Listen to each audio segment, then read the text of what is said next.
Mustaqillikning 35 yilligi munosabati bilan O'zbekistonda mahallada obodlik va mehr-saxovat oyligi e'lon qilindi. Oylik davomida hududlarda keng ko'lamli tozalash va obodonlashtirish ishlari amalga oshiriladi. Bu jarayonlarda viloyatning barcha tuman va shaharlarida keng ko'lamli ishlar boshlab yuborilgan. Islohotlarning tub mohiyati albatta yurtdoshlarimizning baxtli hayot kechirishlarini maqsad qiladi. Jondor tuman hududi jihatdan viloyatning katta tumanlaridan biri hisoblanadi. Tumanda 50 ta mahallada 191 ming nafar aholi istiqomat qiladi. Mamlakatimizda ta'lim sohasini rivojlantirish, zamonaviy infratuzilmani yaratish hamda yosh avlodning sifatli ta'lim olishi uchun qulay sharoitlarni ta'minlash borasida keng ko'lamli bunyodkorlik ishlari izchil davom ettirilmoqda. Hududlarda maktablarni yangilash, ularni zamonaviy talablar asosida qayta qurish va moddiy texnik bazasini mustahkamlash bo'yicha amalga oshirilayotgan loyihalar ta'lim tizimini yanada rivojlantirishga xizmat qilmoqda. Ana shunday ezgu loyihalardan biri Jondor tumanining Obod mahalla fuqarolar yig'inida joylashgan 31-sonli umumta'lim maktabda amalga oshiriladi. Ayni paytda ta'lim maskanida keng ko'lamli qayta qurish ishlari boshlab yuborilib, buning natijasida maktabning infratuzilmasi zamonaviy talablar asosida yangilanadi hamda o'quvchilar va pedagoglar uchun yanada qulay, xavfsiz ta'lim muhiti yaratiladi. Bugun mana shu davlatimiz rahbari videoselektorda aynan ta'kidlab o'tdilar. Mahalla bu hududiy birlikkina emas, balki jamiyatning asosiy bo'g'ini bo'lib, mana shu jamiyatning asosiy bo'g'ini deganimiz u yerda yoshlarimizni harbiy vatanparvarlikka tarbiyalash, yoshlar o'rtasida ma'naviy kitobxonlik tadbirlarini tashkil etish, shu bilan birgalikda sport va madaniy tadbirlarni doimiy tashkil etib borish vazifalari ham ta'kidlanganligi ayni mana shu dolzarb 90 kunlik tadbirlari doirasida bugun o'tkazilib kelinayotganligini ham guvohi bo'lishingiz mumkin. Har bir ta'lim muassasalarida bugun dolzarb 90 kunlik tadbirlari reja grafik asosida tasdiqlangan bo'lib, ular o'zini turli mana shu yo'nalishlar kesimida yoshlarimizni qamrab olayotganligi ham bugungi kunda yoshlarimizni vatanparvarlikka undovchi faoliyat namunasini ko'rsatib boryapti. Xabarimiz borki, 2026-yil yurtboshimiz tomonidan mana shu murojaatnomada yurtimizda mahallani rivojlantirish va jamiyatni yuksaltirish yili deb e'lon qilindi. Bu aynan mana shu g'oya ostida bugun mahallalarni rivojlantirishdagi ustuvor yo'nalishlar o'zini aksini dastur asosida topib borayotganligini ham birma-bir guvohi bo'lib boryapmiz. Loyihaning buyurtmachisi viloyat hokimligi huzuridagi yagona buyurtmachi xizmati injinering kompaniyasi davlat muassasasi hisoblanadi.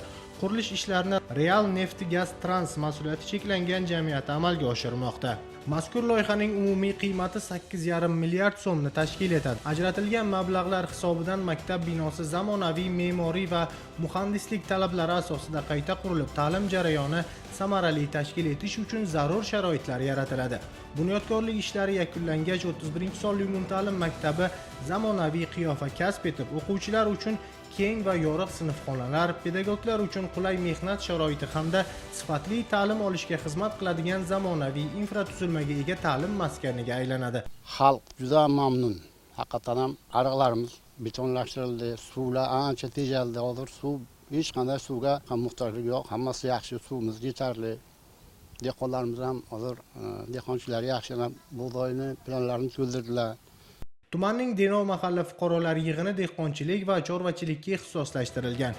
Aholining asosiy daromad manbaidan uzumchilik yetishtirish va parvarishlashga alohida e'tibor qaratilgan.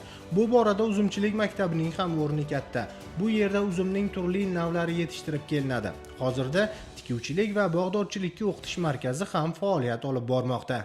Biz mana mahalla tizimida mehr-oqibat qanday qilib yashash kerak, oila qanday qilib tinch bo'lish kerak, oilaning iqtisodiy birinchi hukmronligi bo'lish kerak, keyin oila shunda yaxshi bo'ladi.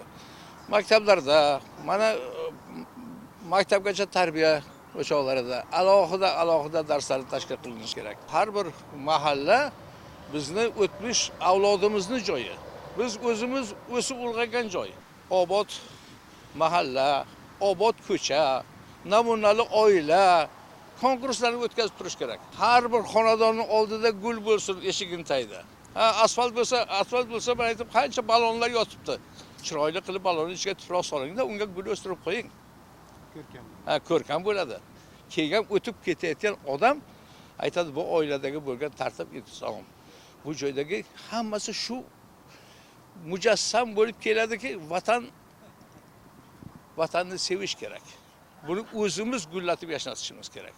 Bo'lmasa befoyda. İmkon izlagan doim topadi. Albatta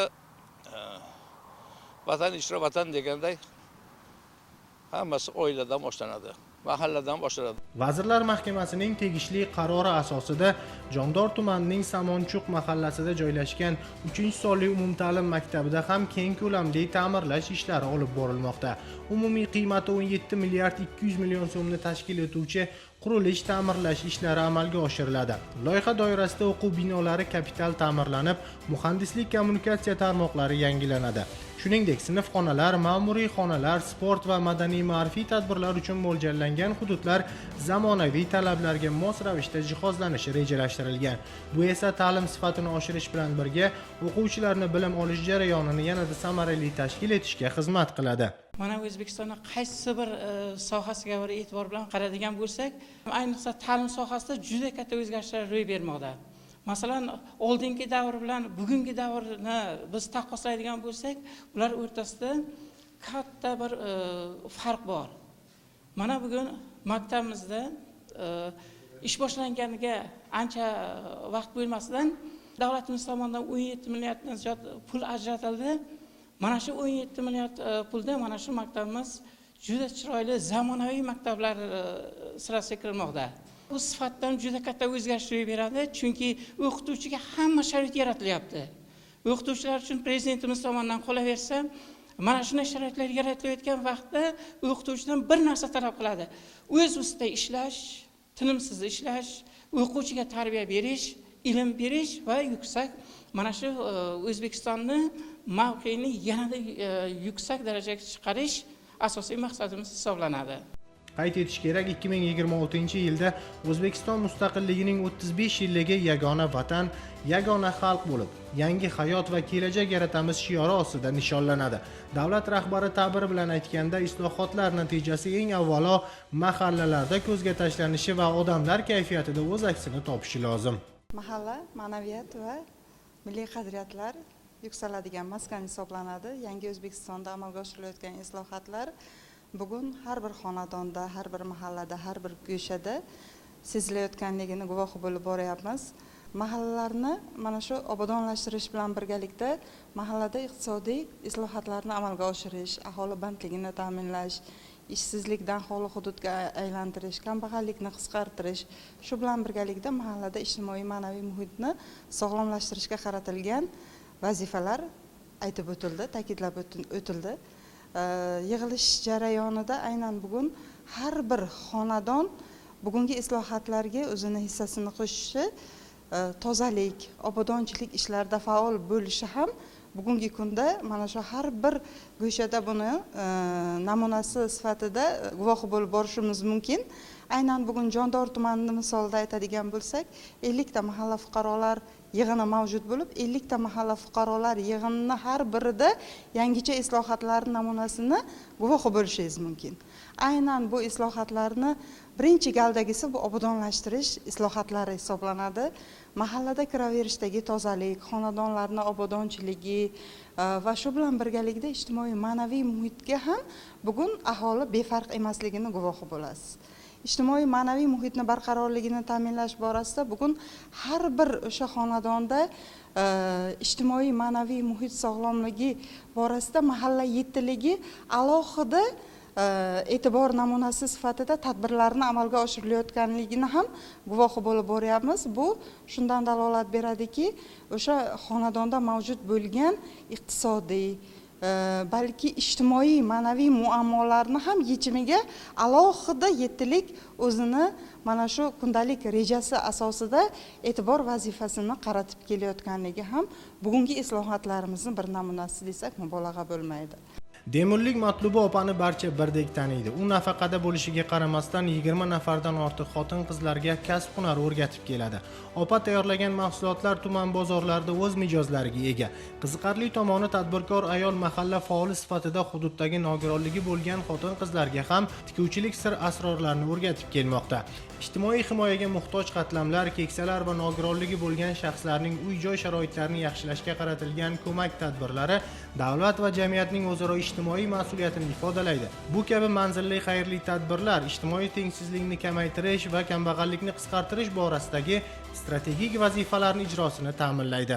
2024-yilda ochganman. Shu guvohnoma olib, shu yerda yoshlar bilan ish boshlaganman. Mana shu yoshlarimizni shu yerda o'qitib, kasb-hunarga o'rgatib, ularning bandliklarni ham ta'minlab kelmoqdaman. Har kvartalda 15 nafar, 20 nafar yoshlarni shu yerda o'qitib, bandligini ham o'zim ta'minlab kelmoqdaman. Mana shu bilan birgalikda men ana shu Hakim Alixon MChimda 10 nafar nogiron ayollarim ham bor. Ularni ham ana shu ijtimoiy himoya bo'lim bilan kelishgan holda ularni ham har kunlik shera ish bilan ta'minlaganman. Shu bilan birgalikda ana ularga psixolog o'qituvchi ham tayinlaganman. Shu psixolog o'qituvchim ham shularga dars o'tadi, ham ana shu yoshlarning kelajagi uchun yoshlarimizga motivatsiya beradi. Haftada 2 kun ham dars o'tadi. Ana shu men yoshlarimizga aytmoqchiman.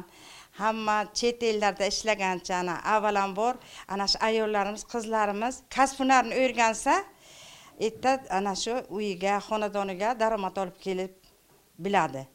Ana shu masalan bittagina mashinkadan foydalanib, ana shu yerda masalan mana hozir 14 nafar, 15 nafar qizlarim ana shu ko'rpa to'shaq g'iloqlar tikadi va shundan o'zini ham o'rzavasini qilibdi, ham ana shu yerda oilasiga ozgina bo'lsa ham daromad olib kiryapti. Ana bular bilan shira yaxshi tadbirlar tashkil qilaman. Shu bilan birgalikda ularga doim aytamanki, shu bir oilaga borgan qiz hamma vaqt sepli qiz, epli qiz bo'lib, o'zi bir kasb-hunarni egallab borsa, hech qachon oilasida dar qolmaydi. Bu ana prezidentimizning hozir biz ayollarga, xotin-qizlarga, ayniqsa qizlarga, yoshlarimizga juda ko'p imtiyozli yordamlar bermoqdalar. Qizlarimiz uchun ana hamma sharoitlar qilib bermoqdalar. O'qish uchun ham, kasb-hunar o'rganish uchun ham.